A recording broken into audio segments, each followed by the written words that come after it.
നമസ്കാരം. മലയാളത്തിന്റെ മഹാനടൻ ശ്രീ തിലകനാണ് ഇന്ന് മുഖാമുഖത്തിലെ അതിഥി. സ്വാഗതം. സ്വാഗതം. വിലക്കുകൾ തീർത്ത ഒരിടവേളയ്ക്ക് ശേഷം മലയാള സിനിമയിൽ താങ്കൾ വളരെ സജീവമായിരിക്കുകയാണ്. എന്താണ് താങ്കളെ ഈ രീതിയിൽ തിരിച്ചു കൊണ്ടുവന്നത്?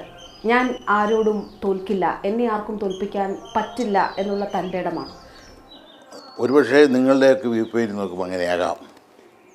പക്ഷേ എനിക്കൊരു വിശ്വാസമുണ്ട്. ആ വിശ്വാസത്തിന് നമ്മൾ സാധാരണ പറയുക ആത്മവിശ്വാസം എന്നാണ്. ആ ആത്മവിശ്വാസം എൻ്റെ തൊഴിലുമായി ഞാൻ ബന്ധപ്പെടുത്തിക്കൊണ്ടാണ് എൻ്റെ എല്ലാ പണിയും ചെയ്യുന്നത്. എന്താണെങ്കിലും അഭിനയം മാത്രമല്ല, മറ്റെന്താണെങ്കിലും ഞാൻ ഈ മനസ്സിൽ വിശ്വസിക്കുന്ന ആളാണ്. മൈൻഡ് എന്ന് പറയുന്നൊരു പവറാണെന്നും അതിൽ വിശ്വാസമുള്ള ആളുമാണ്. ഈശ്വര വിശ്വാസിയല്ല താങ്കൾ, പക്ഷെ മനസ്സിൻ്റെ ശക്തിയിൽ വിശ്വസിക്കുന്നുമുണ്ട്. തീർച്ചയായിട്ടും ഉണ്ട്. അതാണ് ഈശ്വരൻ എന്ന് ഞാൻ ധരിക്കുന്നു. നിങ്ങൾ പറയുന്ന ഈശ്വരനല്ല, മനസ്സാണ് ഈശ്വരൻ. ആരാണ് കൂടുതൽ വിജയിച്ചത്? തിലകൻ എന്ന നടനാണോ, തിലകൻ എന്ന മനുഷ്യനാണ്?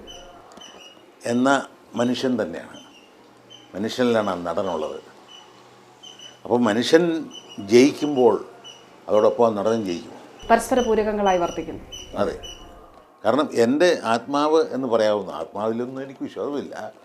എൻ്റെ ആത്മാവെന്ന് പറയുന്നത് നമ്മൾ അക്ഷരാർത്ഥത്തിൽ പറയുന്നത് എൻ്റെ അഭിനയത്തിൻ്റെ കഴിവാണ്. അതില്ലാതെ എനിക്ക് ജീവിതമില്ല. അതെൻ്റെ വികാരമാണ്. അപ്പോൾ അതിനെ ആർക്കും തോൽപ്പിക്കാനൊക്കില്ല. സൂര്യനെ പോലെയാണ്. നടൻ എന്ന നിലയിൽ ചെയ്യാവുന്നതൊക്കെ ചെയ്തു എന്ന് താങ്കൾ ചിന്തിക്കുന്നുണ്ട്? ഒരിക്കലുമില്ല. ഈ ലോകത്തിലുള്ള ക്യാരക്ടേഴ്സ് എന്ന് പറയുന്നത് നമുക്ക് എണ്ണിയാൽ ഒടുങ്ങുന്നതല്ല. അപ്പോൾ ഞാൻ ചെയ്യാവുന്നെല്ലാം ചെയ്തു എന്ന് പറഞ്ഞാൽ ഇന്ന ക്യാരക്ടേഴ്സ് ഞാൻ അവതരിപ്പിച്ച് കഴിഞ്ഞ് ഇനി ഒന്നുമില്ല എന്നുള്ളൊരു തോന്നലാണ്. അങ്ങനെയല്ല. എൻ്റെ ഉള്ളിൽ ഇനി ഒരുപാട് ക്യാരക്ടേഴ്സുണ്ട്. ഇപ്പോൾ ഞാൻ പറഞ്ഞ എൻ്റെ ഏറ്റവും ഇഷ്ടപ്പെട്ട ഒരു കഥാപാത്രം ഇനിയുള്ളത്, ചെയ്യണമെന്ന് ആഗ്രഹമുള്ളത്. മറ്റൊക്കെ ആരെങ്കിലും വിളിച്ചെങ്കിലല്ലേ ചെയ്യാൻ പറ്റൂ. എനിക്ക് ചെയ്താൽ കൊള്ളാമെന്ന് ആഗ്രഹമുള്ളത് സോക്രട്ടീസ് ആണ്. അത് സോക്രട്ടീസിൻ്റെ വചനങ്ങളാണ് എന്നെ അത് പ്രേരിപ്പിക്കുന്നത്. അതിവിടെ ജനം ഓരോ കുഞ്ഞു വരെ അറിഞ്ഞിരിക്കണം. കലാകാരൻ എന്ന നിലയിലുള്ള സാമൂഹിക പ്രതിബദ്ധത കൂടി താങ്കളുടെ ഈ സ്വപ്നത്തിലുണ്ട്, അല്ലെങ്കിൽ ആഗ്രഹത്തിലുണ്ട്. പക്ഷേ ഇപ്പോഴത്തെ മലയാള സിനിമയിൽ ഈ സാമൂഹിക പ്രതിബദ്ധതയുണ്ട്? ഇല്ല. നിയമം കയ്യിലെടുക്കാൻ സമൂഹത്തെ പഠിപ്പിക്കുകയാണ്. ഞാൻ അഭിനയിച്ച പടങ്ങൾ വരെ എങ്ങനെയുണ്ട്. സമൂഹത്തിന് എന്തെങ്കിലും ഒരു വിജ്ഞാനം കൊടുക്കുന്ന, അല്ലെങ്കിൽ അവരെ ഓർമ്മപ്പെടുത്തുന്ന ഒരു പ്രശ്നം, നാളെ നമ്മളുടെ തലമുറയെ മുക്കിക്കളയുന്നൊരു പ്രശ്നം ഇപ്പോഴേ ചൂണ്ടിക്കാണിക്കാൻ പറ്റണം കലാകാരന്. ഇന്ന് ഞാൻ ഓർക്കുന്നുണ്ട് ഒരു ഗാനം. കഥകളിതൻ കളകാഞ്ചികളണിയും കലയുടെ നാടിൻ നർത്തകിമാരെ,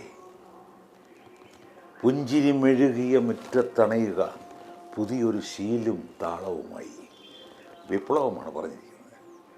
അതുവരെയുള്ള കലകളിൽ നിന്ന് വിട്ടിട്ട് വ്യത്യസ്തമായ കലയുമായി വരൂ എന്നാണ് പറഞ്ഞത്. ഇന്നങ്ങനെ ഒരു കവിതയുണ്ടോ എവിടെയെങ്കിലും? ജീവിതത്തിൽ ആരുടെയെങ്കിലും മുമ്പിൽ തല കുനിക്കേണ്ടി വന്നിട്ടുണ്ട്? തല കുനിക്കേണ്ടി വന്നിട്ടില്ല. തല കുനിക്കേണ്ടി വരിക എന്ന് പറഞ്ഞാൽ ഞാനൊരു വഞ്ചന ചെയ്യണം, അല്ല ഞാനൊരു അറിഞ്ഞുകൊണ്ട് ഒരു തെറ്റ് ചെയ്യണം,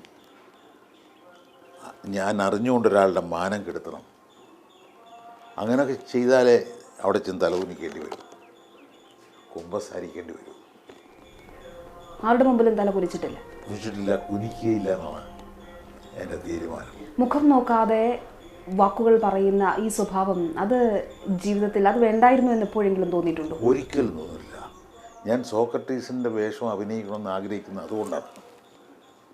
അദ്ദേഹം പറഞ്ഞിട്ടുണ്ട്, നിങ്ങൾക്ക് എന്തെങ്കിലും പറയാനുണ്ടെങ്കിൽ അത് പറയുക, കേൾക്കുന്നയാളിന് അത് ഇഷ്ടപ്പെടുമോ ഇല്ലയോ എന്ന് ചിന്തിക്കരുത്. അയാൾക്ക് എന്ത് വികാരം ഉണ്ടായിക്കോട്ടെ, പറയാനുള്ളത് പറയുക. സിനിമയിൽ നിന്ന് വിലക്കിയവരോട് ഇപ്പോൾ മനസ്സിൽ വിരോധമുണ്ട്? ആരോടും വിരോധമില്ല. സിനിമയിൽ നിന്ന് വിലക്കുകൊണ്ട് എനിക്ക് ഗുണമേ ഉണ്ടായിട്ടുള്ളൂ. കാരണം ഞാൻ സിനിമയെ വിലക്കപ്പെടുന്നതിന് മുൻപ് വരെ സമൂഹത്തിലേക്ക് ഇറങ്ങിക്കുന്നില്ല. സിനിമ ഫീൽഡിൽ തന്നെ കാറിനകത്ത് കയറും, ഫിലിം ഒട്ടിച്ച ഗ്ലാസ് കയറ്റും, എല്ലാവരും നിന്ന് രക്ഷപ്പെട്ടു പോകും. ഒരു ഹോട്ടലിൽ കയറത്തില്ല, ഓട്ടോറിക്ഷയിൽ കയറുകയില്ല, ബസ്സിൽ കയറുകയില്ല. കയറാൻ ഒക്കത്തില്ല. അതുകൊണ്ട് തന്നെയാണ്. കയറാൻ ഒക്കാത്തതിൻ്റെ കാര്യം അവർക്ക് ഇഷ്ടപ്പെട്ടത് കൊണ്ടുപോവാ. അവർ വളയും, ചിലർ കയറി പിടിക്കും. അതൊന്നും എനിക്ക് ഇഷ്ടപ്പെടാതെ വരും, ഞാൻ ചൂടാകും, അങ്ങനെ ചെയ്യും. അതുകൊണ്ട് അപ്പോൾ അങ്ങനെ ഇരിക്കുന്നൊരവസ്ഥയിലാണ് ഇവരെന്നെ വിലക്കിയത്. വിലക്കി കഴിഞ്ഞപ്പോൾ ഞാൻ നാടകം അവതരിപ്പിച്ചു. ഇതോ ദൈവത്തിൻ്റെ സ്വന്തം നാട്. ആ നാടകം 4 മാസം കൊണ്ട് 83 എണ്ണം കളിച്ചു. വലിയ റേറ്റിൽ കേരള ഉടനീളം കളിച്ചു. ഒരുപാട് പേരുമായിട്ട് ഞാൻ മിങ്കിൾ ചെയ്തു. അന്നാണ് എനിക്ക് മനസ്സിലായത് പ്രേക്ഷകർക്ക് എന്നോട് ഇത്രമാത്രം സ്നേഹമുണ്ടെന്ന്. അതൊരു തിരിച്ചറിവിൻ്റെ കാലഘട്ടം കൂടിയായിരുന്നു. തീർച്ചയായിട്ടും അതെ. 2011 മലയാള സിനിമയെ സംബന്ധിച്ചിടത്തോളം മാറ്റത്തിൻ്റെ ഒരു കാലഘട്ടമായിരുന്നു. അതെ. സൂപ്പർ സ്റ്റാറുകളില്ലാതെ സിനിമകൾ വിജയിക്കും എന്ന് തെളിയിക്കപ്പെട്ട വർഷമായിരുന്നു. അതൊരു മാറ്റത്തിൻ്റെ തുടക്കമാണ്. മാറ്റത്തിൻ്റെ തുടക്കമാണ്. എനിക്ക് വേണേൽ അവകാശപ്പെടാം അതിലെൻ്റെ പങ്ക്. എന്നെ അമ്മ എന്ന് പറയുന്ന നടീനടന്മാരുടെ സംഘടന ഇപ്പോൾ ക്രിക്കറ്റ് കളിക്കുന്ന സംഘടനയായി മാറി.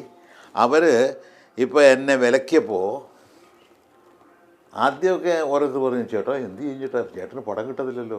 ഞാൻ പോയി വേണ്ട, എന്നെപ്പോലെ കഴിവുള്ള ഒരുത്തൻ, എൻ്റെ കഴിവിൽ എനിക്ക് വിശ്വാസമുണ്ട്, ഒരുത്തനെ മാറ്റി ഇവിടുത്തെ മലയാള സിനിമ ലോകം നിൽക്കുമെങ്കിൽ നിൽക്കട്ടെ. അത് നിൽക്കില്ല, സത്യവിരുദ്ധമാണത്.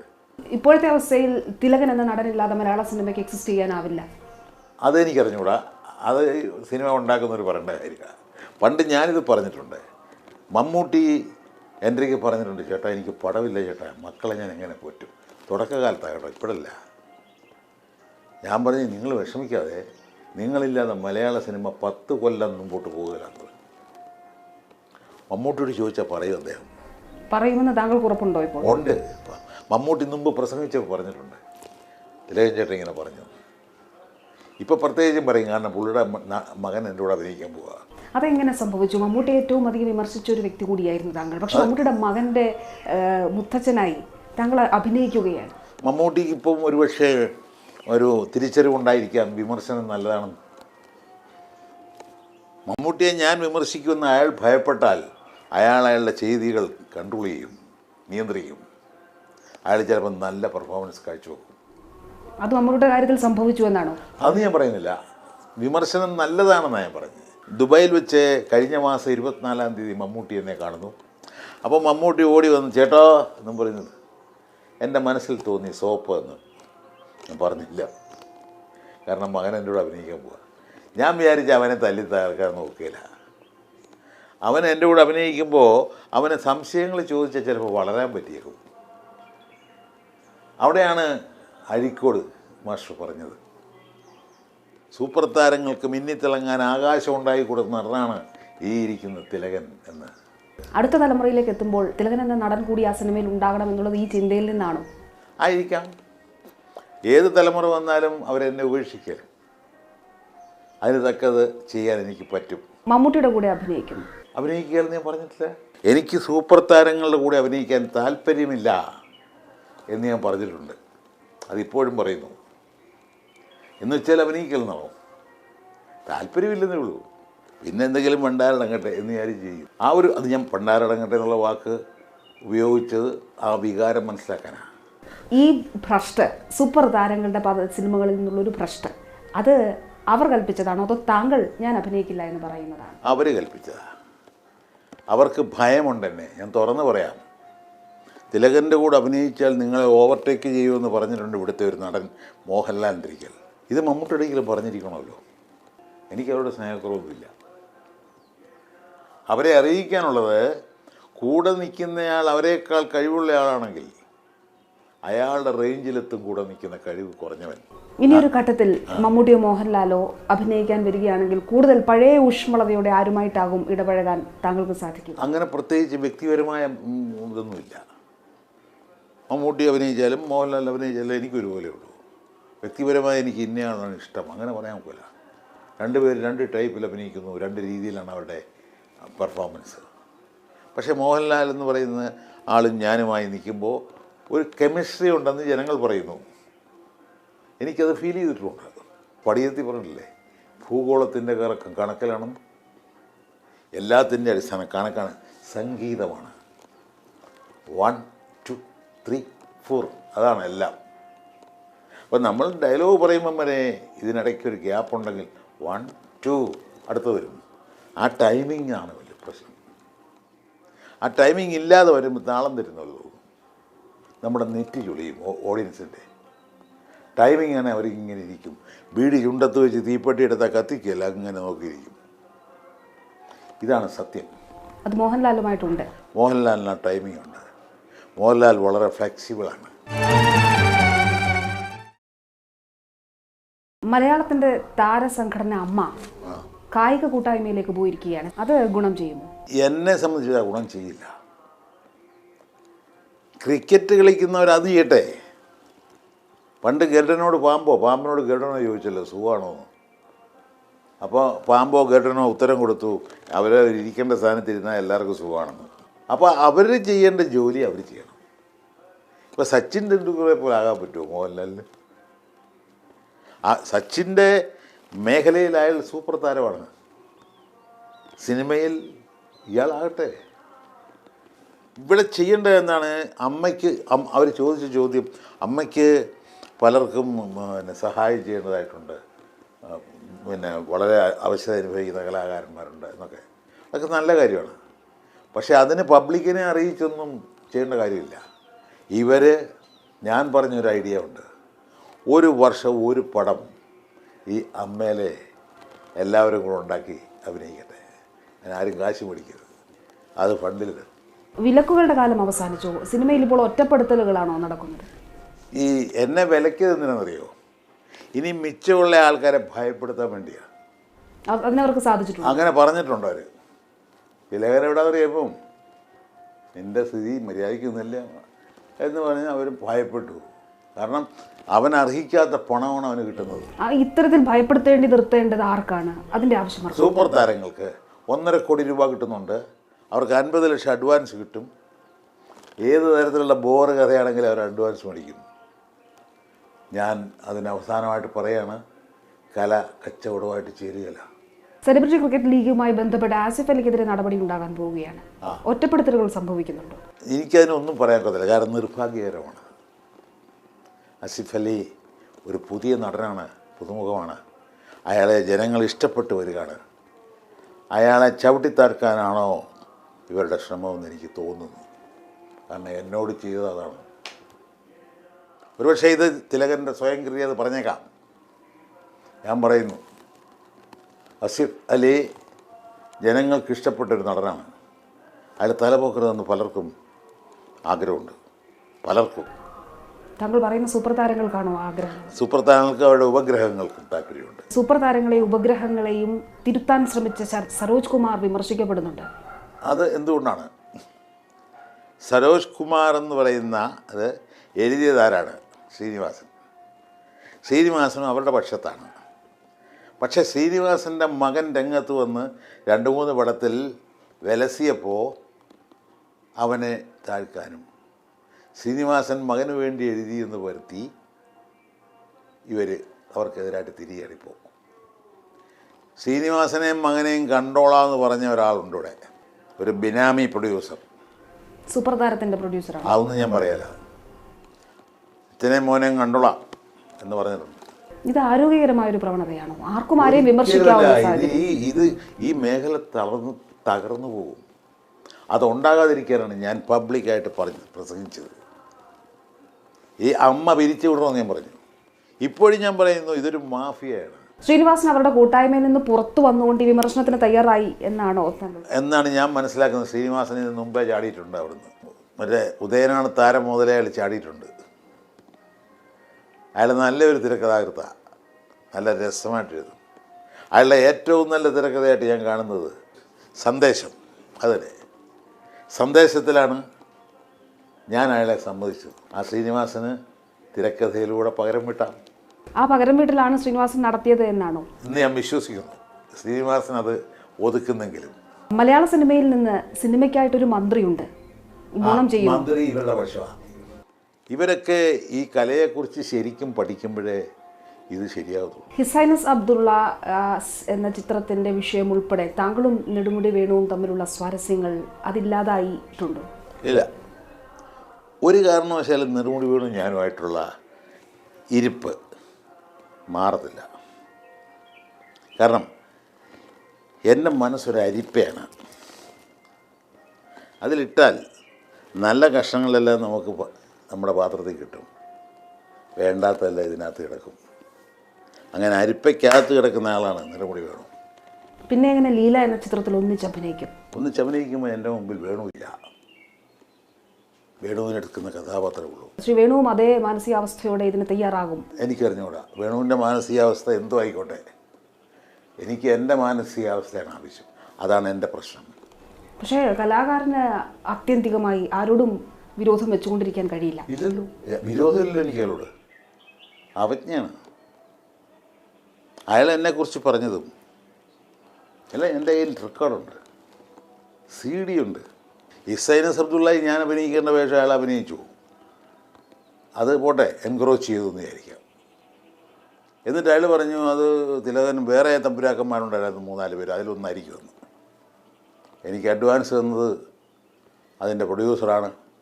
അയാളെന്നോട് വേഷം പറഞ്ഞു, അത് കേട്ടിട്ടാണ് വാങ്ങിച്ചത്. ഇയാളുടെ സ്ഥിരം ഭാവം എന്ന് പറയുന്നത് തന്നെ എല്ലാ വേലകളും ഒപ്പിച്ചിട്ട് ഞാനൊന്നും അറിഞ്ഞില്ലേ രാമനാരായണ എന്നുള്ള മട്ടിയിരിക്കും. അത് അപകടകാരികളാണ്. ഇപ്പം എൻ്റെ മുഖത്ത് ദേഷ്യം വരുമ്പോൾ ദേഷ്യം വരും. എനിക്ക് അയാളോട് ദേഷ്യം ഉണ്ടെങ്കിൽ അത് ദേഷ്യം രായ്ക്ക് മനസ്സിലാകും, പുള്ളി ചൂടായിട്ടിരിക്കുകയാണ്. അവിടെ അത് മനസ്സിലാകില്ല. ദേഷ്യം വരുമ്പോഴും ചിരിക്കും. ഹലോ, അപകടകാരികളാണ്. ഞാൻ നിങ്ങളെ കുത്തിക്കൊല്ലുന്നുവെങ്കിൽ മുമ്പിൽ കൂടെ വന്ന് കുത്തണം, കുറേ കുത്തരുത്. തിലകനുള്ള ഗുണവും ദോഷവും അത് തന്നെയാണ്. എൻ്റെ ഗുണവും ദോഷവും എന്ന് വേണേൽ പറയാം. കാരണം ഗുണവും ദോഷവും ആപേക്ഷികമാണ്. നിങ്ങൾ കാണുന്ന ഗുണം മറ്റൊരാൾ കാണുമ്പോൾ ദോഷമായിരിക്കും. അതുകൊണ്ട് എൻ്റെ ഗുണവും ദോഷമായിട്ട് കരുതാം. ജീവിതത്തിൽ പല വിലക്കുകൾ, പുറത്താക്കലുകൾ അനുഭവിച്ച വ്യക്തിയാണ് താങ്കൾ. അതുകൊണ്ടാണോ താങ്കൾ ഇത്തരത്തിലുള്ള ഒരു തൻ്റെ ഇടം, ഒരു ധിക്കാരമുണ്ട്? ആയിരിക്കാം. അതുകൊണ്ടാണോ എന്ന് എനിക്ക് അറിഞ്ഞുകൂടാ. പക്ഷേ അവരോടൊക്കെ എനിക്ക് ഭയങ്കരമായ രോഷമുണ്ട്. അതെല്ലാം കൂടെ ഉരുണ്ടു കൂടിയിട്ടൊരു ശക്തി എന്നെ ഉള്ളിൽ വന്നിരിക്കുക. പുറമേ നിന്ന് വിലയിരുത്തുന്നത് പോലെ ഒരു പരുക്കനായ, ഒരു ധിക്കാരിയായ ഒരു വ്യക്തി താങ്കളിലുണ്ടോ? പരുക്കനായ ഒരാൾ എൻ്റെ ശബ്ദത്തിൽ മാത്രമേ ഉള്ളൂ, മനസ്സിലില്ല. അതാണ് സത്യം. അത് എന്നെ അടുത്തറിയാവുന്നവർക്കറിയാം. ഈ ശിവാജി ഗണേശൻ ഒരിക്കൽ ഇവിടെ വന്നപ്പോൾ അഭിനയിക്കാൻ വന്നപ്പോൾ ഞാനും പുള്ളിയായിട്ട് അഭിനയിക്കുന്ന പിന്നെ ഒരു യാത്രാമൊഴി. അപ്പോൾ ഇരിക്കുന്ന സ്ഥലത്ത് നല്ല കരിമീൻ കിട്ടും. ആരോ പറഞ്ഞു ഇവിടെ അധികം കരിമീൻ കിട്ടുമെന്ന്. അപ്പടിയാ? അതെ, ശങ്കര ഉള്ള കുക്കാണ് അമ്മന്ന്. என்ன சார் இங்கே நல்ல കരിമീൻ കിടക്കും, ഒരു 150 കരിമീൻ വാങ്ങിയിട്ട് വാ. സാർ അത് എതുക്ക് സാർ 150? இந்த യൂണിറ്റിൽ എല്ലാവർക്കും കൊടുക്കണം. കുറച്ച് ഫ്രൈ ചെയ്യണം, കുറച്ച് കറി വെക്കണം. നല്ല കറി വെക്കല്ലേ ശങ്കര നീ? സാർ അപ്പടിത്താൻ சொல்ற. പോയി വാങ്ങി കറി വെച്ചിട്ട് വാങ്ങി. ശരി സാർ പോടാ. ശങ്കരൻ അങ്ങനെ നോക്കിയിട്ട് ഞങ്ങളെ നോക്കിച്ചു. താങ്കളുടെ ശബ്ദത്തെ താങ്കൾ സ്നേഹിക്കുന്നുണ്ടോ? ഉണ്ടല്ലോ. എൻ്റെ ഈ ശബ്ദമില്ലായിരുന്നു ഞാൻ പൂജ്യമായിരുന്നു. തിലകൻ എന്ന നടൻ ഉണ്ടാവില്ലായിരുന്നു. ഈ ശബ്ദമാണ് എന്നെ ഏറ്റവും കൂടുതൽ ഹെൽപ്പ് ചെയ്യുന്നത്. ജീവിതാനുഭവങ്ങൾ പരുക്കനല്ല ഹൃദയത്തിൽ എന്ന് പറയുന്നു. അപ്പിയറൻസിൽ അങ്ങനെ മറ്റുള്ളവർ കരുതാമെങ്കിൽ പോലും പക്ഷെ ഒരു ധാർഷ്ട്യമുണ്ട് മനസ്സിൽ. അത് അനുഭവങ്ങളിൽ നിന്നുണ്ടായി. അത് നമ്മുടെ സ്വാതന്ത്ര്യമൊക്കെയാണ്. എല്ലാവരും മിക്സ്ഡാണ്. ഈ മിക്സഡ് വെജിറ്റബിൾ എന്നൊക്കെ പറയുന്ന പോലെ നമ്മുടെ ആത്മാവിൻ്റെ സ്വാതന്ത്ര്യം, നമുക്കിവിടെ ജീവിക്കാനുള്ള സ്വാതന്ത്ര്യം, അതും ചിലർ കയറി അത് വിലക്കാൻ വരുമ്പോൾ അവനാരാണെന്ന് ചുമ. പക്ഷെ അത് പറയാതിരിക്കുക, പറഞ്ഞാൽ അത് ആക്ഷേപമായി പോകും. ഇതെല്ലാം കൂടെ ഉരുണ്ട് ആ നിഷേധിയായ തിലകനുണ്ട്. മലയാളത്തിലെ ഒന്നാമത്തെ നടൻ തിലകനാണ്. അതെനിക്കറിഞ്ഞൂടാ. എൻ്റെ മനസ്സിലെ ഒന്നാമത്തെ നടൻ ഞാനാണ്. നടൻ എന്ന നിലയിൽ മറ്റൊരാൾ പിന്നെയുണ്ടെങ്കിൽ അതാരാണ്? ആരും എൻ്റെ ദൃഷ്ടിയിലില്ല. വളർന്നു വരണ ഇനി എന്നെ പോലെ ആണെങ്കിൽ അതൊക്കെ ഉള്ളൂ. എനിക്ക് 76 വയസ്സുണ്ട്. 55ാമത്തെ കൊല്ലമാണ് അഭിനയം. ഈ കൊല്ലത്തിൻ്റെ കണക്കിൽ വരട്ടെ, വരുമ്പം അന്ന് ഞാൻ ജീവിച്ചിരിപ്പുണ്ടെങ്കിൽ പറയാം. വർഷങ്ങളുടെ കണക്കിലാണോ അഭിനയത്തിൻ്റെ? അല്ല, പ്രാക്ടീസ്. ജന്മസിദ്ധമായി കിട്ടുന്ന അഭിനയ വാസന എന്ന് പറയുന്നത് ഉണ്ടെങ്കിൽ ഒരു അഭിനേതാവായിക്കൊള്ളണമെന്നില്ല. പ്രാക്ടീസ് മേക്സ് പെർഫെക്റ്റ് എന്നാണ്. അവൻ പ്രാക്ടീസ് ചെയ്യണം, ഇത് ഉപാസിക്കണം. ചിലപ്പോൾ പട്ടിണി ഇരിക്കേണ്ടി വരും, ചിലപ്പോൾ ഏറുകൊള്ളേണ്ടി വരും പ്രേക്ഷകൻ്റെ. എന്നാലും വിടരുത്. നമുക്ക് ചെയ്യാവുന്ന നമ്മൾ ചെയ്യണം. ഇടവനും കടലും പോലെ എത്ര തിര വന്നാലും കടലിലേക്ക് പോകണം. ഒരുപക്ഷെ തിര മെഴുങ്ങിയേക്കാം, സാരമില്ല, തോൽപ്പിക്കുകയല്ലോ. ജീവിതത്തിൽ ഏറ്റവും വിഷമിപ്പിച്ച കാര്യം എന്താണ്? ജീവിതത്തിൽ വിഷമിപ്പിച്ച ഒരുപാട് കാര്യമുണ്ട്. അത് പറയാനെങ്കിൽ ഞാൻ ഇനി ആലോചിച്ച് പറയണം. ഈ അമ്മ ചെന്നപ്പോൾ എൻ്റെ ഒരു സഹപ്രവർത്തകൻ എന്നോട് പെരുമാറിയതിൽ എനിക്ക് വിഷമമുണ്ടായി. അയാൾ ഇപ്പോൾ എൻ്റെ കൂടെ അഭിനയിക്കാൻ പോവാ. അതാരാണ്? പേര് പറയുന്നില്ല. ഞാൻ ഇത്രയും പറഞ്ഞ അയാൾക്ക് മനസ്സിലാകും, അതുകൊണ്ട് മറ്റുള്ളവർ അറിയണ്ട. അയാളുടെ അറിവില്ലായ്മയാണെന്ന് മറ്റുള്ളവരും പറഞ്ഞു. ഇങ്ങനെയുള്ള ആൾക്കാരെ, വേറൊരാളിനെ കുറിച്ച് ഞാൻ പറയും, ഇങ്ങനെയുള്ള ആൾക്കാരെ ഇതുപോലൊരു മീറ്റിങ്ങിൽ ഇരുത്താൻ പാടില്ല, പുറത്താക്കേണ്ടതാണെന്ന് പറഞ്ഞു. എന്നെക്കുറിച്ചൊരു പ്രസ്താവന അവർ 4-5 ദിവസം മുമ്പേ കൊടുത്തു. ഒരു 5-ാം തീയതി ആയിരുന്നു. 5-ാം തീയതി തിലകൻ വന്നില്ലെങ്കിൽ തിലകനെ പുറത്താക്കുമെന്ന്. അത് എക്സിക്യൂട്ടീവ് കമ്മിറ്റിയുടെ തീരുമാനമാണോ എന്ന പത്രത്തിൽ ഇല്ല.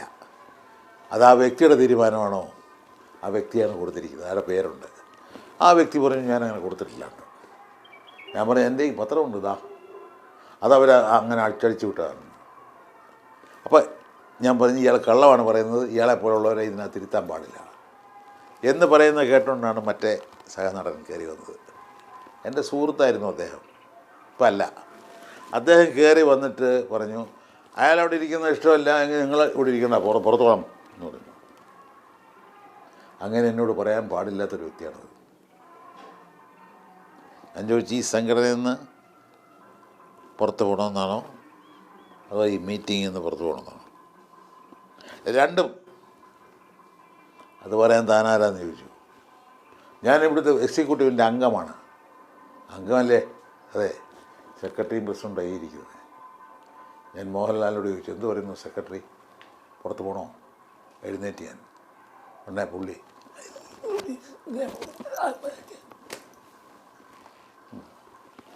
ഞാൻ ആദ്യം സത്യമെന്ന് വിചാരിച്ചു.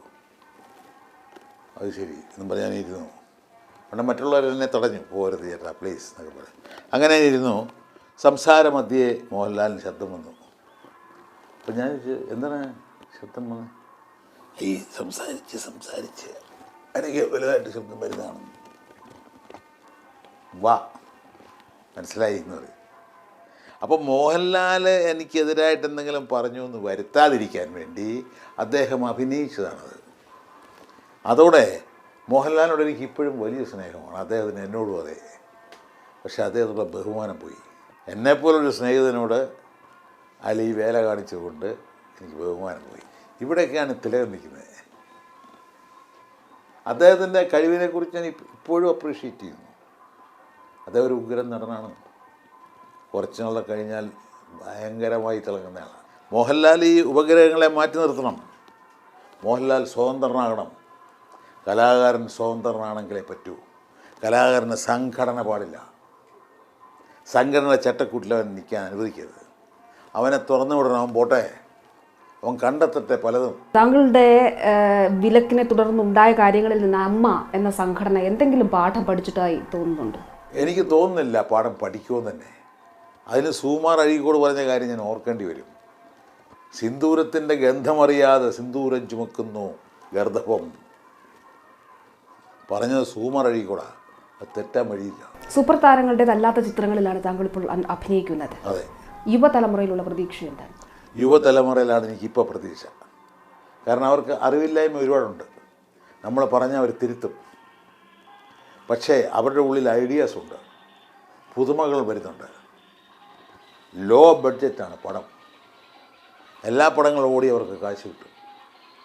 അങ്ങനെയുള്ള ചിത്രങ്ങളാണ് ഞാൻ ചെയ്തുകൊണ്ടിരിക്കുന്നത്. വളരെ നന്ദി.